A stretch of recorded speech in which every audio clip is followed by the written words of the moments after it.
Hello students, welcome to physics 7 classes. मैं अखिलेश आनंद आज unit and measurement का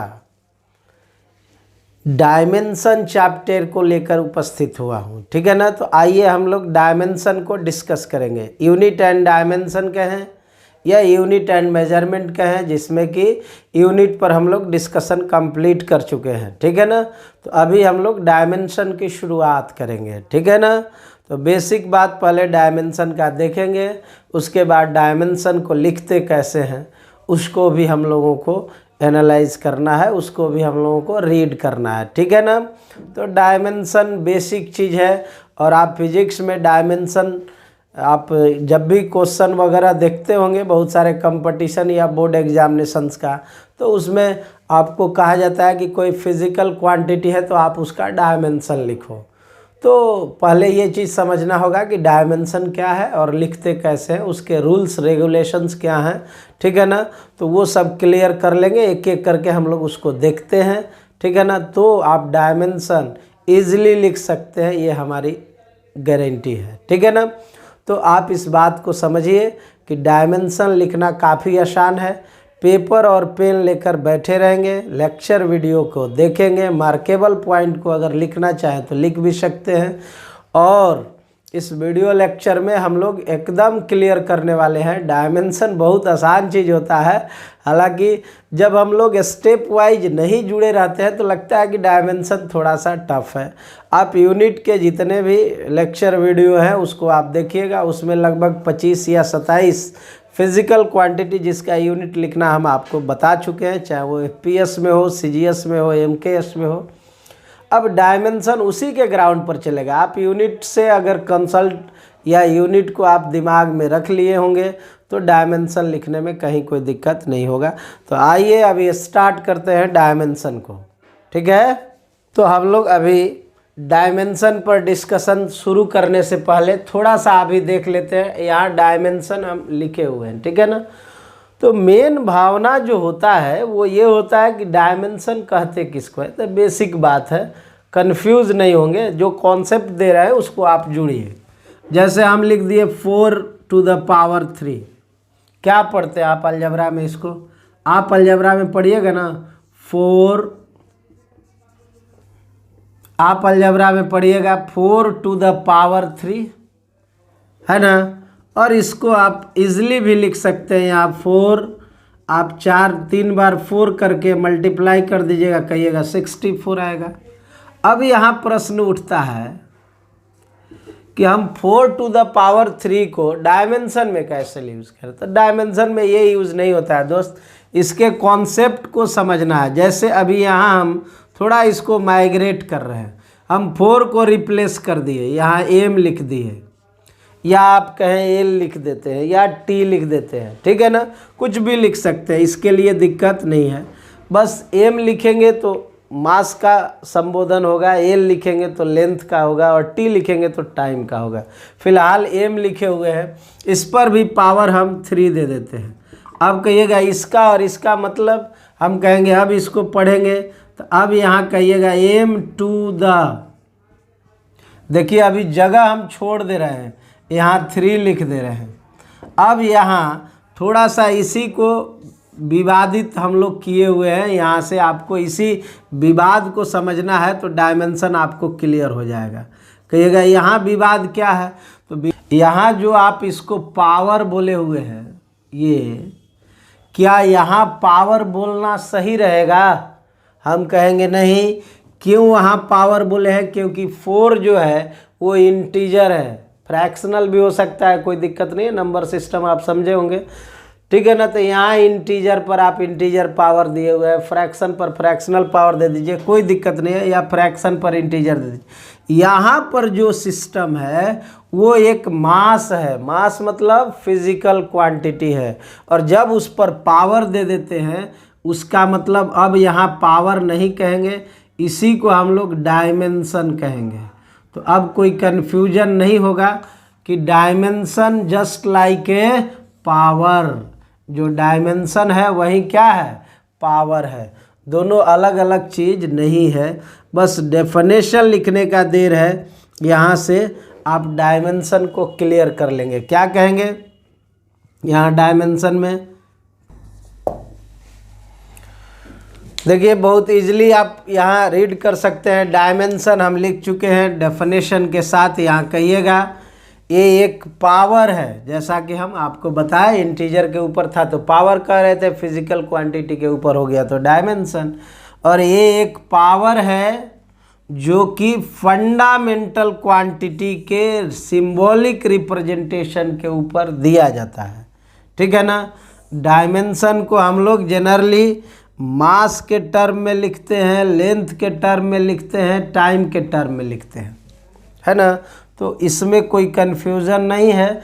डायमेंशन मतलब पावर, जैसे m टू द पावर 3 कह दिए, इसका मतलब ये हुआ कि मास उस एप्लीकेशंस में, इक्वेशन में या एक्सप्रेशन जो भी आपके पास है उसमें वो 3 टाइम्स अपीयर हुआ है, इसलिए m टू द पावर 3 कह दिए। मतलब डायमेंशन का मतलब हुआ कि वो कितना टाइम्स उस इक्वेशन या एक्सप्रेशन में अपीयर हुआ, ठीक है ना। तो उसी को बेसिक रूप से हम लोग डायमेंशन कहते हैं। तो मतलब वाली बात क्लियर है।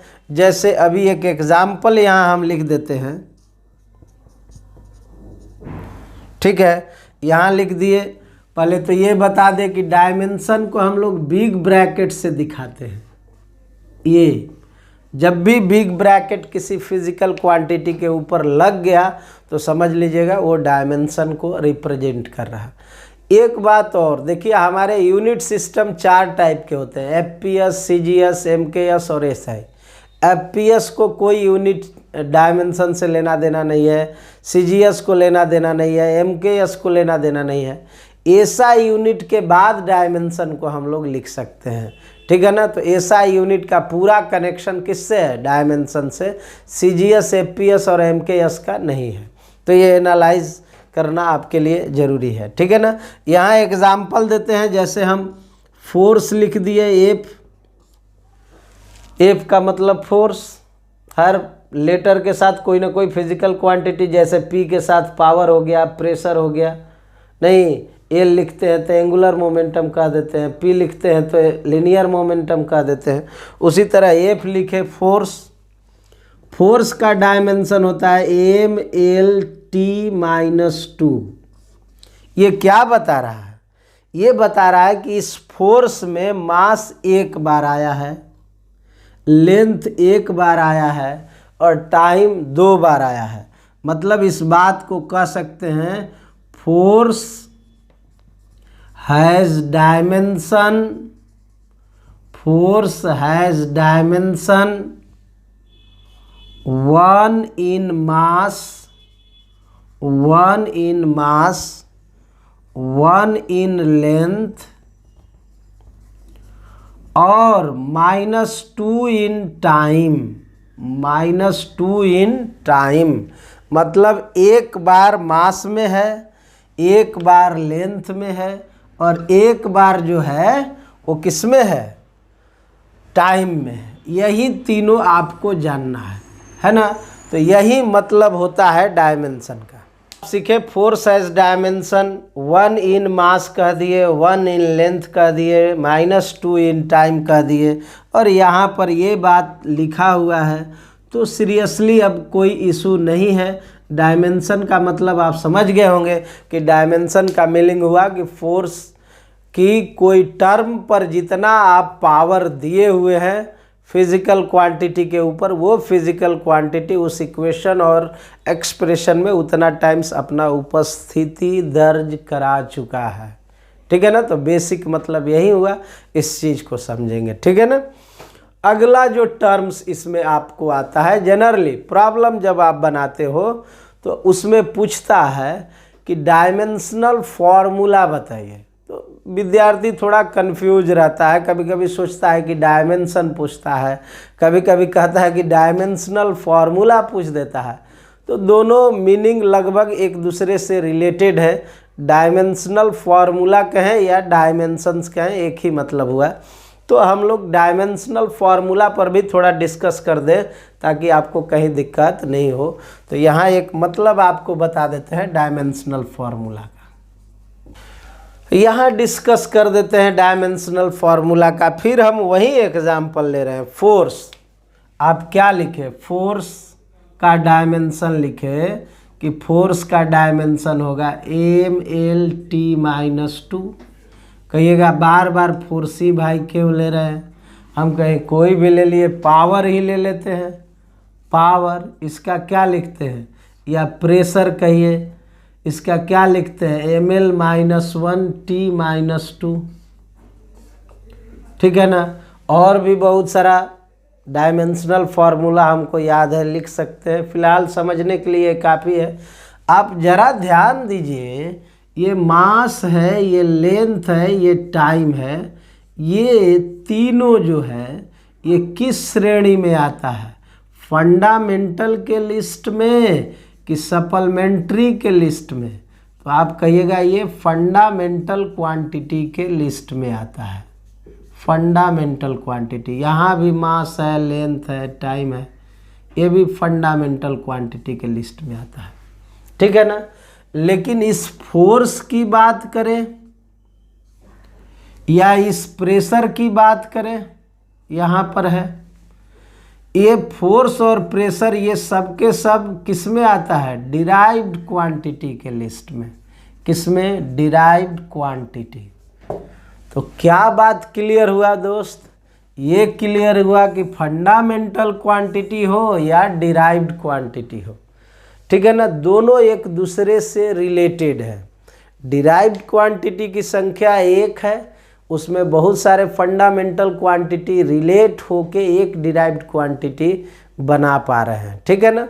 और इसीलिए हम कहेंगे कि डिराइव्ड क्वांटिटी और फंडामेंटल क्वांटिटी के बीच जो म्यूचुअल रिलेशनशिप है, उसी रिलेशनशिप के फॉर्मूला को हम लोग क्या बोलते हैं, डायमेंशनल फॉर्मूला। तो यहाँ डेफिनेशन कहेंगे इट इज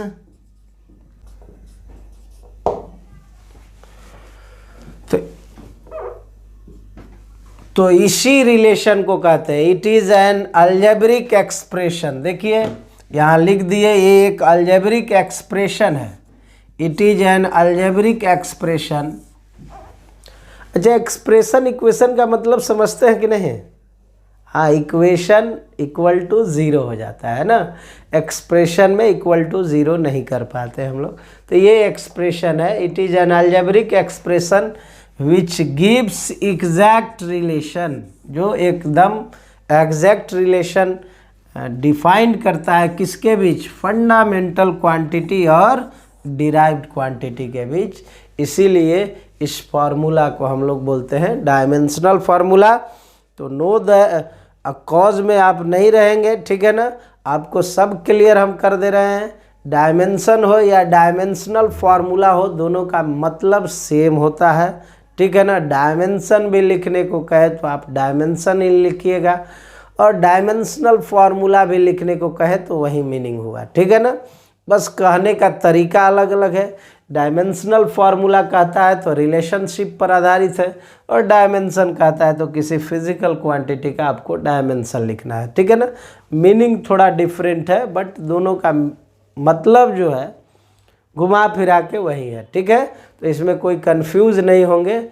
अब हम लोगों को देखना है कि जो 7 फंडामेंटल क्वांटिटी और 2 सप्लीमेंट्री क्वांटिटी हैं एसआई यूनिट के, उसका डायमेंशन क्या होगा। ठीक है ना।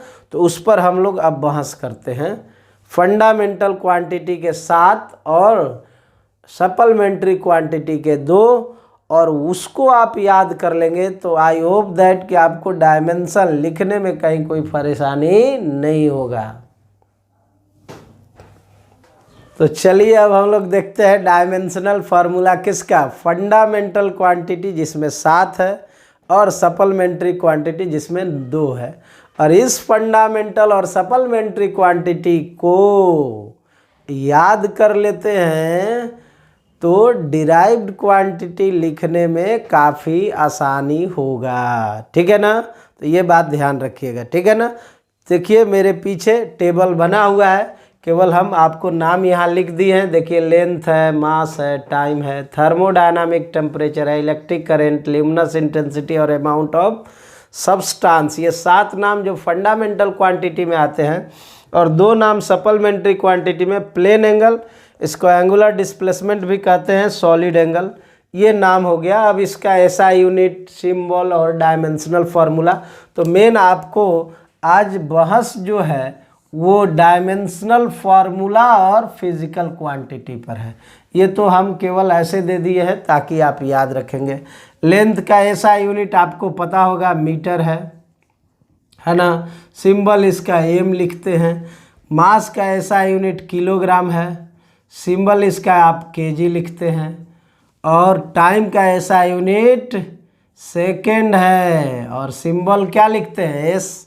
थर्मोडायनामिक टेम्परेचर का केल्विन है ना, और सिंबल क्या लिखते हैं, के और थीटा।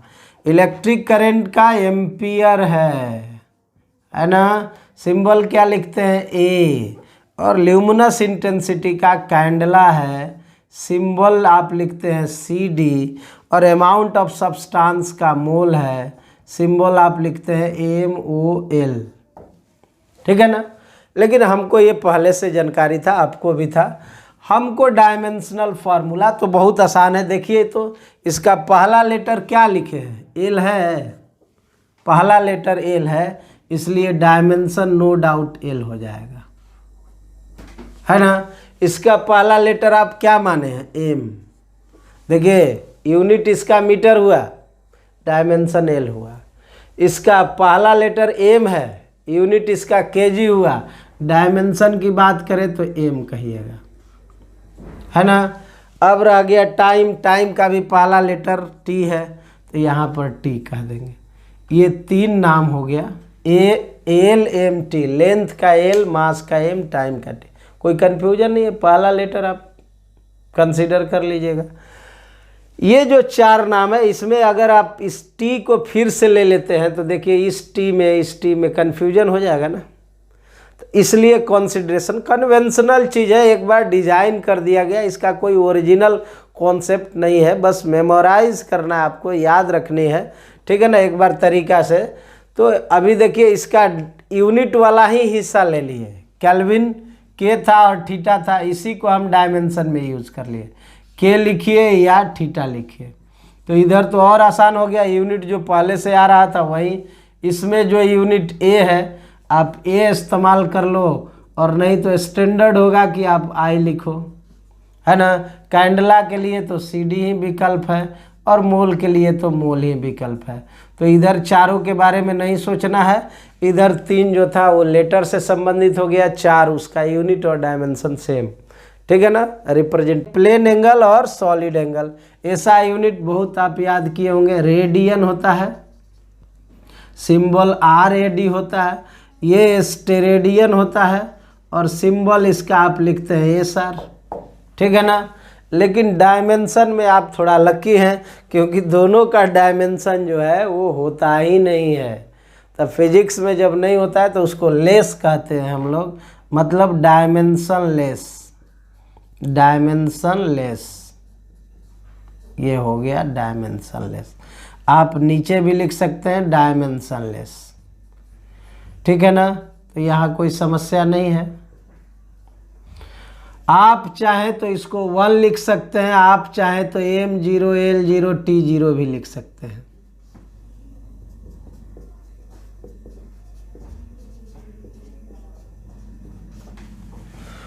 तो कहीं कोई दिक्कत नहीं है। डायमेंशन में तो ये पहले से आप समझ सकते थे कि ये दोनों का डायमेंशन लेस है। इधर डायमेंशन आपको याद रखना है। जब इसको याद रखिएगा तो आपको गारंटी देते हैं कि डिराइव्ड क्वांटिटी का यूनिट लिखने में आपको दिक्कत नहीं होगा। बस ये याद रहना चाहिए।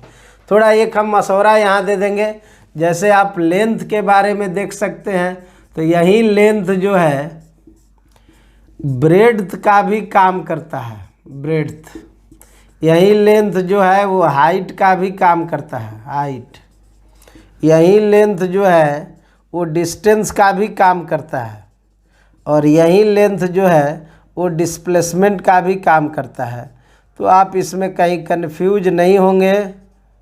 डिस्प्लेसमेंट का भी काम करता है, इसलिए इसका सभी का डायमेंशन क्या लिखिएगा, एल ही होगा।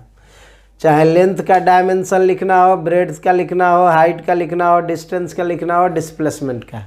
आप देखिए ना ज़रा, जैसे ये पेन है ना, इस पेन को आप क्या बोलिएगा, ब्रेड्थ। ऐसे कर देंगे तो क्या हो जाएगा, हाइट। कुछ डिस्टेंस पर फेंक दें तो डिस्टेंस, सर्टेन डायरेक्शन में फेंके डिस्प्लेसमेंट, है ना। ऐसे कर दिए तो लेंथ हो गया। मतलब ये हुआ कि length, breadth, height, distance, displacement सब एक ही फैमिली के मेंबर है, नाम अलग अलग है, फैमिली मेंबर है, इसलिए डायमेंशन सबका क्या होगा, एल होगा। ठीक है ना। तो ये लिस्ट आप याद रखिएगा। आई होप दैट कि आपको कहीं भी डिराइव्ड क्वांटिटी को लिखने में दिक्कत नहीं होगा, ये हमारी गारंटी है। चलिए तो हम लोग अभी देखते हैं कि डिराइव्ड क्वांटिटी का आप डायमेंशन कैसे लिखेंगे। आपके पास लिस्ट है ना महोदय, 7 फंडामेंटल क्वांटिटी का और 2 किसका, सप्लीमेंट्री का। उस लिस्ट को एक बार और रिपीट हम कर देते हैं यहाँ शॉर्ट वे में। जैसे आप कहे थे ना कि लेंथ का एल होगा, है ना, मास का एम होगा, टाइम का टी होगा और टेम्परेचर का के होगा और नहीं तो थीटा होगा। उसके बाद आप कहे थे कि ल्यूमिनस इंटेंसिटी का या करंट का आई होगा, है ना, ल्यूमिनस इंटेंसिटी का CD होगा और अमाउंट ऑफ सब्सटेंस का मोल होगा, और बाद बाकी जो था वो सप्लीमेंट्री था जो कि डायमेंशनलेस था। तो ये आप बेसिक बात आपके दिमाग में होगा तो आपको दिक्कत नहीं होगा। चलिए एरिया से ही शुरू करते हैं। अभी एरिया बराबर क्या लिखे हैं, लेंथ इनटू ब्रेड्थ। अब कोई कह दे कि लेंथ का क्या होगा तो आपके सामने है, लेंथ का क्या होगा L और इसका भी L, कैलकुलेशन क्या होगा L2, एरिया का डायमेंशन L2, वॉल्यूम का डायमेंशन कोई कहे तो आप कहिएगा L मल्टीप्लाई L, इसका भी L, तो कैलकुलेशन क्या कहा L3 हो जाएगा। ये वॉल्यूम का हो गया, है ना। कोई कहे डेंसिटी तो इसको हम रो से डिनोट करते हैं, वॉल्यूम को हम क्रॉस भी दे देते हैं दोस्त, इसलिए कि कन्फ्यूजन हो जाता है कि वेलोसिटी है कि वॉल्यूम है, तो आप कन्फ्यूज नहीं होंगे। जहाँ भी आपको समस्या होगा वो हम रिपीट करते रहते हैं, आप ध्यान से सुनेंगे। तो मास हो गया तो इसका M और वॉल्यूम का देख चुके हैं L3 है तो ला के यहाँ रख देना है, कैलकुलेशन कर देना है। तो कैलकुलेशन के हिसाब से आ गया ml-3, याद भी करते जाएंगे। स्पीड वेलोसिटी इसको V से डिनोट करते हैं और ये डिस्टेंस का L और टाइम का T, कैलकुलेशन गया तो ये हो गया LT-1। अच्छा, वेलोसिटी को लिखते हैं डिस्प्लेसमेंट बाय टाइम, तो डिस्टेंस डिस्प्लेसमेंट का डायमेंशन तो सेम होता है, इसलिए वेलोसिटी और स्पीड का भी डायमेंशन सेम होगा LT-1। एक्सेलरेशन को स्मॉल a से डिनोट करते हैं और वेलोसिटी का LT-1 आप लिख चुके हैं, और नीचे टाइम है तो कैलकुलेशन के हिसाब से ये आ गया LT-2, है ना। अब फोर्स की बात करें तो फोर्स बराबर आप लिखे हैं मास इनटू एक्सेलरेशन, तो फोर्स को स्मॉल f से डिनोट करते हैं, मास का m, एक्सेलरेशन का भी लिखे LT-2। और अगर चाहिएगा तो बेजाबते ये भी कह सकते हैं कि ये न्यूटन का भी डायमेंशन है, किसका, न्यूटन का। लिनियर मोमेंटम में आ जाइए, इसको P बराबर मास इनटू वेलोसिटी, तो मास इनटू वेलोसिटी में क्या कहेंगे, मास का m और वेलोसिटी आपके सामने है LT-1। तो कैलकुलेशन क्या कहा mLT-1। वर्क की बात करें तो वर्क को W से डिनोट करते हैं, फोर्स का mLT-2 और डिस्प्लेसमेंट का L। तो कैलकुलेशन आपको कहता है कि आप इसको लिखिए mL2T-2, और आप चाहें तो ये कह सकते हैं कि ये जूल का भी डायमेंशन है। देखिए कितना आसानी से हो रहा है, बशर्ते कि महोदय ऊपर से आप याद रखिए, एरिया का याद रख लीजिए L2, वॉल्यूम का याद रखिए L3, डेंसिटी का याद रखिए ml-3। अब ये सब जब तक याद नहीं करेंगे तब तक आगे का गाड़ी चलने वाला नहीं है। ये याद आपको करना ही पड़ेगा, ठीक है ना। चैनल बदल लेने से याद करने का टेक्निक नहीं आने वाला है, इसलिए हमेशा जुड़े रहिए फिजिक्स 7 क्लासेस बाय अखिलेश आनंद से, ठीक है ना। और सब्सक्राइब भी करिए, दोस्तों को बताइए, शेयर करिए। सारे टॉपिक्स को हम इसी तरीक़ा से इस पर ला रहे हैं, ठीक है ना। चलिए, तो काइनेटिक एनर्जी की बात करें तो इसको K से डिनोट करते हैं। हाफ का कोई डायमेंशन होगा? हम कहेंगे नहीं। क्यों? क्योंकि हाफ कांस्टेंट है और इंटीग्रल कांस्टेंट है, न्यूमेरिक वैल्यू का कोई डायमेंशन नहीं होगा। इसलिए चूँकि हाफ है ना, तो उसमें आप केजी लगा दो, हाफ है उसमें लीटर लगा दो, तो हाफ में जो मन लगा दो, हाफ में मीटर लगा दो, हाफ में सेंटीमीटर लगा दो। मतलब न्यूमेरिक वैल्यू जो है उसमें कोई भी यूनिट आप इंसर्ट कर सकते हैं, इसलिए उसको मान के चलते हैं कि किसी यूनिट का मेंबर नहीं है, इसलिए उसका यूनिट डायमेंशन नहीं होता है। तो यहाँ से आप देखिए मास का m, वेलोसिटी का लिखे थे ना अभी Lt-1, इसको स्क्वायर कर देना है। तो एक चीज़ आप ध्यान दीजिए, आप जब तक आप याद पीछे से नहीं करेंगे तो इसका मटिया मेट हो जाएगा, आपको कुछ समझ में नहीं आएगा, इसलिए पीछे से याद रखना ज़रूरी है, ठीक है ना। तो ये हो गया काइनेटिक एनर्जी, ये भी आप याद रख लीजिएगा। पावर की बात करें, अब काइनेटिक एनर्जी में एक और बात हम आप पहले बताएं, दुनिया का कोई एनर्जी हो उसका यूनिट और डायमेंशन एक ही होता है। अब कहिएगा एनर्जी कितना है भाई, आप सुने हैं कि नहीं? Light energy, heat energy, sound energy, kinetic energy, potential energy, rotational kinetic energy. नहीं, तो एनर्जी बहुत सारा है, लेकिन लॉट नंबर ऑफ एनर्जी में सबका यूनिट और डायमेंशन एक ही है, ठीक है। और ये भी आप देख सकते हैं कि दोनों सेम टू सेम आ रहा है, इसलिए इसको भी जूल कहने में कोई आपको एतराज़ नहीं होना चाहिए, ठीक है ना। पावर की बात करें दोस्त तो P बराबर लिखते हैं W/T। W को क्या लिखते हैं? mL2T-2 और नीचे T है। कैलकुलेशन क्या कहा? तो कहिए mL2T-3 कह दीजिए। और अगर कोई कहे कि वाट का डायमेंशन क्या होगा तो नो डाउट कहिएगा यही होगा, क्योंकि पावर का यूनिट क्या होता है? वाट, है ना। तो ये P का डायमेंशन हुआ, है ना। ब्रैकेट छूट भी जाता है तो घबराने की बात नहीं है, है ना, लेकिन देने का प्रयास करना है। प्रेशर, अभी कन्फ्यूजन है, प्रेशर को, पावर को, लीनियर मोमेंटम को, सबको P से ही डिनोट कर रहे हैं, नहीं तो थोड़ा लिटिल कंफ्यूज रहता है विद्यार्थी कि सबको P ही सर बता रहे हैं। तो ऐसा सब में होगा तो कन्फ्यूज़न हो जाएगा ना, कहीं फिजिकल क्वांटिटी कुछ लिखा हुआ है।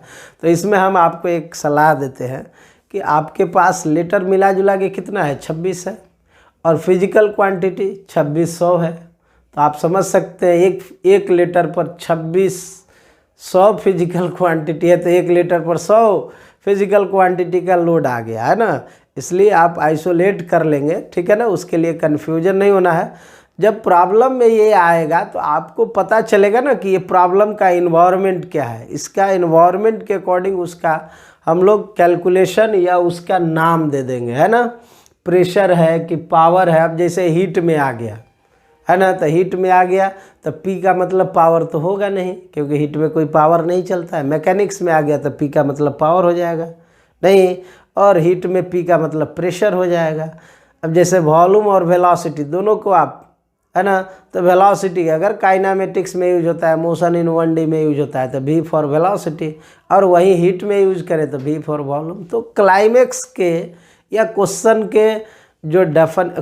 के जो लिखे हुए पार्ट है उसके अकॉर्डिंग आप एनालाइज कर सकते हैं कि V या P क्या है, ठीक है ना।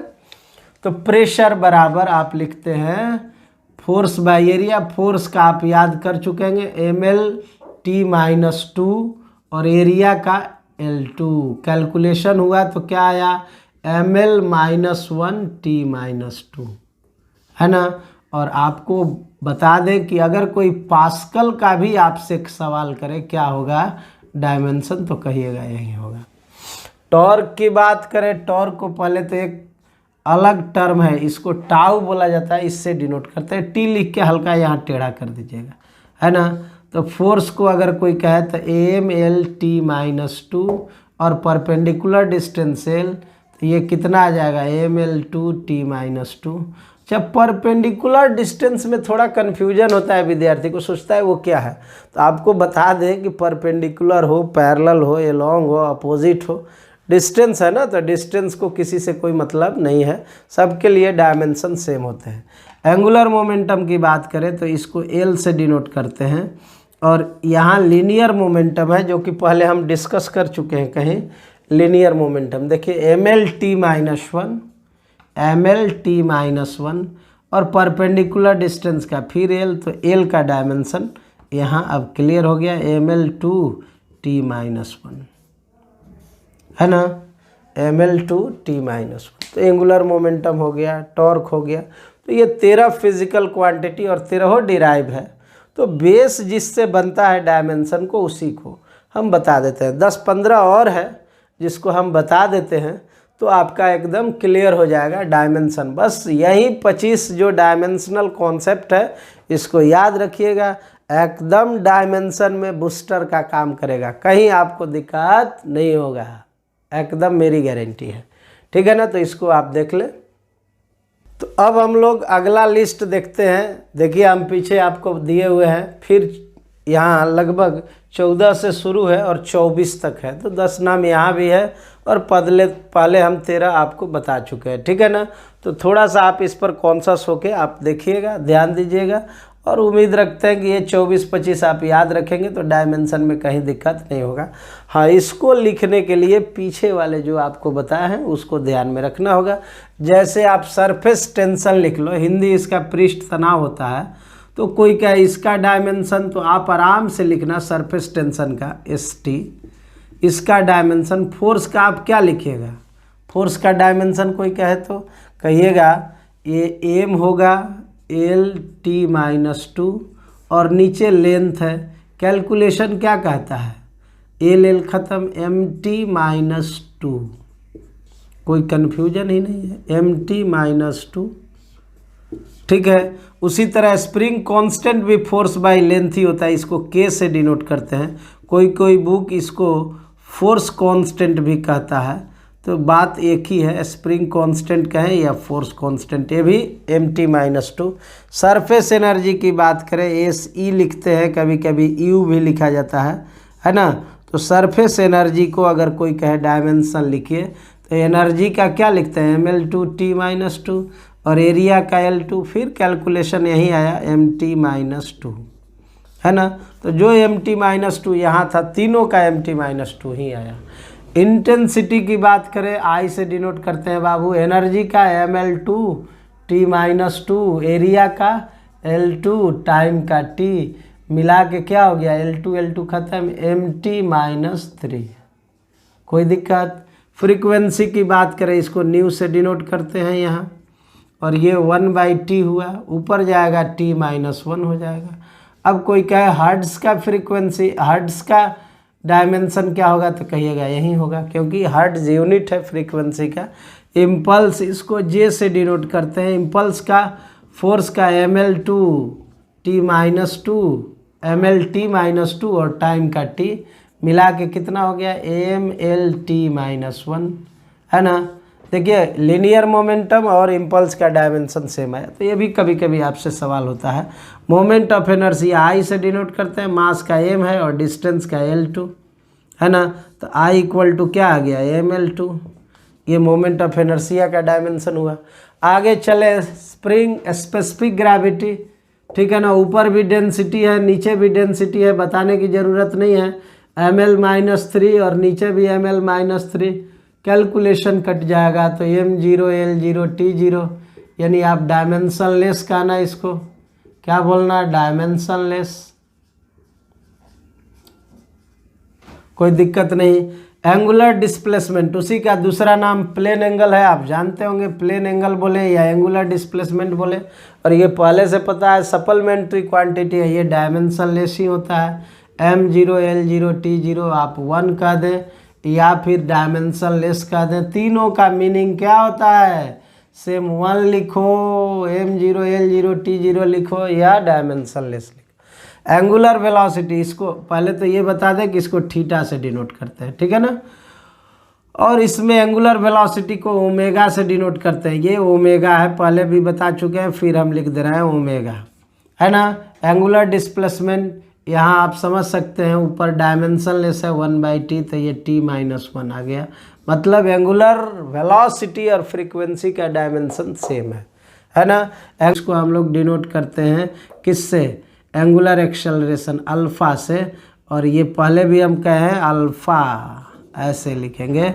एंगुलर वेलोसिटी t-1 था और ये t ऊपर कैलकुलेशन गया t-2, ठीक है दोस्त।